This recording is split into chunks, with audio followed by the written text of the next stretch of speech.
दोस्तों, दुनिया में हर कोई हारी हुई बाजी को जीतने के लिए एड़ी चोटी का जोर लगाता है, पुरजोर कोशिश करता है। वहीं है इंडियन वुमेन्स क्रिकेट टीम, जो कि विनिंग पोजीशन से कैसे हारना है मैच को, उसमें महारत हासिल कर ली है। भाई, इंग्लैंड का लास्ट मैच आप सभी को याद होगा, जहां विनिंग पोजीशन पर रहकर 7 विकेट हाथ में है, आपके 3 विकेट गिरे हैं और महज 50-60 रन बनाने हैं, आपसे वो नहीं बने। वो भी 50-60 रन 50 गेंदों में, और ओडीआई जैसे फॉर्मेट की हम बात करते हैं। भाई, देखा जाए तो टीम इंडिया के पास अब दोस्तों आखिरी के 2 मुकाबले बचे हैं, जहां उन्हें क्वालिफाई करना है।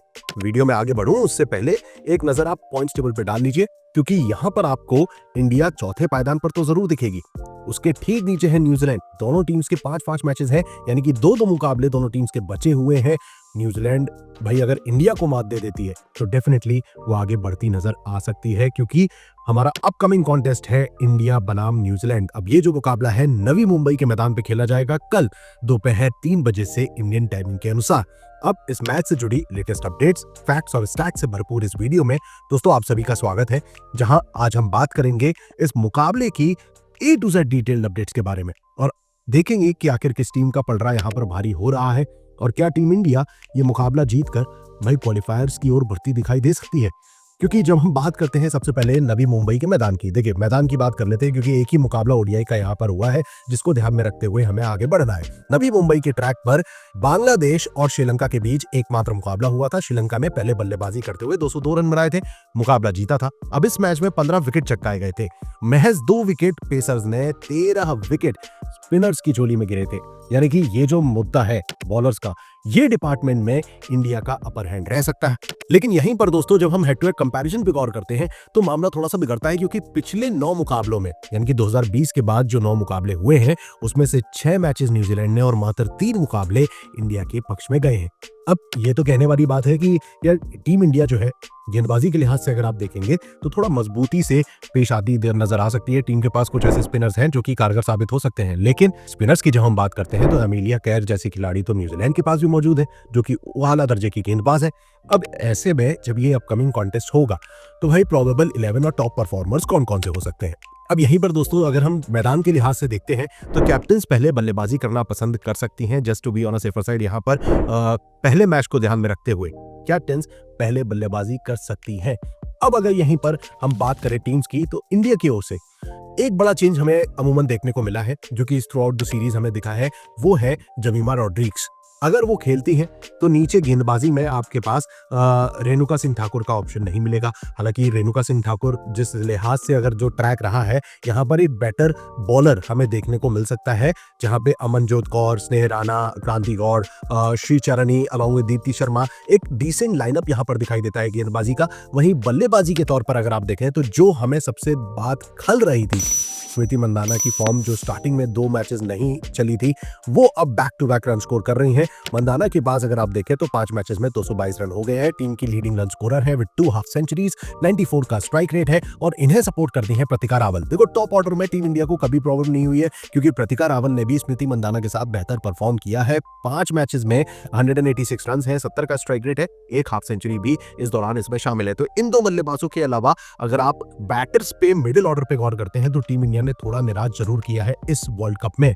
इनके अलावा एक हरलीन देवल है, जिन्होंने शुरुआती 2 मैचेस में 40 के आसपास रन स्कोर करे थे, उसके बाद कोई बड़ी पारी नहीं खेली। वहीं जब हम बात करते हैं हरमनप्रीत कौर, जमीमा रॉड्रिग्स की अलॉन्ग विद ऋचा घोष एक ऐसी खिलाड़ी रहेंगी इन तीनों मिडिल ऑर्डर बैटर्स में से जिन्होंने इंप्रेस किया है। मतलब बहुत ही आउटस्टैंडिंग परफॉर्म तो नहीं किया है, लेकिन 5 मैचेस में 171 रन है, 126 का स्ट्राइक रेट है, 1 हाफ सेंचुरी है, and that shows Richa Ghosh middle order में कितना बेहतर परफॉर्म कर सकती हैं। सपोर्ट इन्हें यहाँ पर दीप्ति शर्मा की ओर से ही मिल सकता है, जो कि बल्लेबाजी करने की काबिलियत रखती हैं। मनजोत कौर भी बल्लेबाजी कर सकती हैं। They have a pretty good lineup.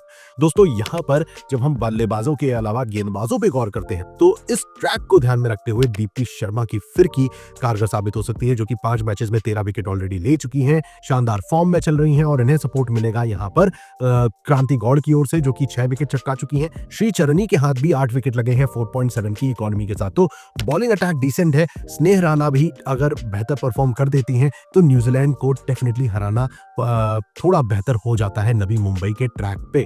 अब on the other hand when we talk about the opponent, भाई न्यूजीलैंड की तरफ जब हम गौर करते हैं तो अभी तक अगर आप देखें इनके विनिंग रिकॉर्ड्स पे अगर आप गौर करें तो न्यूजीलैंड फिलहाल 5 में से मात्र एक ही मुकाबला जीती है। हालांकि 2 जो मैचेस रहे हैं वो इनकी बारिश की वजह से हो नहीं पाए पूरे, लेकिन यहाँ पर न्यूजीलैंड ने अगर आप 3 मैचेस में भी देखो तो मात्र एक मुकाबला जीती है। तो फिलहाल न्यूजीलैंड की टीम भी स्ट्रगल करती नजर आई है और उसका बड़ा कारण है इनका थोड़ा सा चरमराता हुआ बैटिंग लाइनअप। टॉप ऑर्डर में सुजी बेट्स रन स्कोर कर नहीं पाई हैं उस लेवल पर, along with Georgia Plimmer and Amelia Kerr. Amelia Kerr की गेंदबाजी है जो कि उन्हें थोड़ा बहुत रेलेवेंट बनाती है, जिन्होंने 6 विकेट लिए 5 मैचेस में। अब यहीं पर जब हम बैटर्स की बात करते हैं तो मिडिल ऑर्डर में आती हैं सोफी डिवाइन, जो कि 5 मैचेस में 260 रन बना चुकी हैं सिंगल हैंडेडली। यही एकमात्र ऐसी बल्लेबाज हैं जिन्होंने न्यूजीलैंड को एक मैच जिताया भी था और दूसरा रन स्कोर करती नजर आई हैं। 88 का स्ट्राइक रेट है, 1 सेंचुरी है, 2 हाफ सेंचुरी है।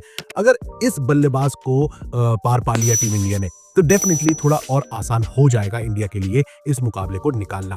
अब यहीं पर आती है दूसरी बल्लेबाज ब्रूक हॉलिंडे, जिन्होंने 3 मैचेस में 142 रन बनाए हैं, 79 का स्ट्राइक रेट है। तो ये 2 बल्लेबाज जो है इनके अलावा आपको कोई भी लाइनअप में रन स्कोर करता नजर नहीं आएगा और ये जो है कमजोर पक्ष ये न्यूजीलैंड के लिए घातक साबित हो सकता है इस अपकमिंग कॉन्टेस्ट में। गेंदबाजी पे जैसे मैंने आपको बताया एमिलिया केर मौजूद है, जेस केर दूसरी ओर से गेंदबाजी कर रही है जो कि 8 विकेट ले चुकी हैं, 4.8 की इकॉनमी है। लिया टहूहू ने भी 9 विकेट चटकाए हैं 4 मैचेस में 4.2 की इकॉनमी के साथ। तो गेंदबाजी न्यूजीलैंड की डेफिनेटली बढ़िया है। दे हैव गुड बॉलर्स जो कि इंडिया को थोड़ा परेशान जरूर कर सकते हैं, लेकिन टीम इंडिया का जो लाइनअप ऑन पेपर दिखाई देता है, जहां पर टॉप ऑर्डर में प्रतिका रावल अलॉन्ग विद स्मृति मंदाना, इन दोनों के अलावा अगर मिडिल ऑर्डर रन स्कोर कर देता है जैसा कि हमें लाइनअप दिखाई देता है, अगर हरलीन देओल अलॉन्ग विद यहाँ पर हरमनप्रीत कौर या फिर दीप्ति शर्मा, ऋचा घोष जैसे खिलाड़ियों में से कोई भी थोड़ा आगे बढ़कर टीम को सपोर्ट करता है मिडिल ऑर्डर में, तो डेफिनेटली न्यूजीलैंड के लिए परेशानी खड़ी हो सकती है। अब बारी आती है कि भाई इस अपकमिंग कॉन्टेस्ट में आखिर आगे की समीकरण कैसा रह रहा है। तो इंडिया के पास अभी 2 मौके बचे हुए हैं। इंडिया का एक मैच है न्यूजीलैंड के खिलाफ, फिर उसके बाद उन्हें बांग्लादेश के अगेंस्ट खेलना है 26 तारीख को। वहीं न्यूजीलैंड की जब हम बात करते हैं तो इंडिया के बाद इन्हें इंग्लैंड के खिलाफ खेलना है, जो कि ऑलरेडी एक बेहतर फॉर्म में चल रही है। तो न्यूजीलैंड के लिए डू और डाई सिचुएशन है इंडिया के लिए भी, लेकिन टीम इंडिया के पास आगे वाला अपकमिंग कॉन्टेस्ट कंपैरेटिवली थोड़ा बेहतर है। तो इंडिया के चांसेस थोड़े अभी भी स्लाइटली हायर नजर आते हैं क्वालिफाई करने के, तो as far as New Zealand is concern, क्योंकि अभी फिलहाल जब आप पॉइंट्स टेबल पे गौर करते हैं तो इंडिया और न्यूजीलैंड में से कोई एक टीम ही क्वालिफाई करती नजर आ रही है। अब बचे हुए 2 मुकाबलों को ध्यान में रखते हुए दोस्तों ये कहा जा सकता है कि इंडिया भाई बहुत ही बड़ा ब्लंडर ना करे तो ठीक है, अदरवाइज क्वालिफाइड का टैग इंडिया पे लग सकता है। अब आपके लिहाज से इस अपकमिंग कॉन्टेस्ट में क्या इंडिया एक इजी विन निकाल रही है अगेंस्ट न्यूजीलैंड? कमेंट सेक्शन खुला हुआ है, जवाब जरूर दीजिएगा। फिलहाल के लिए इस वीडियो में बस इतना ही। जल्द हाजिर होऊंगा क्रिकेट की और तमाम अपडेट्स के साथ। So stay tuned and keep watching cricket Guru.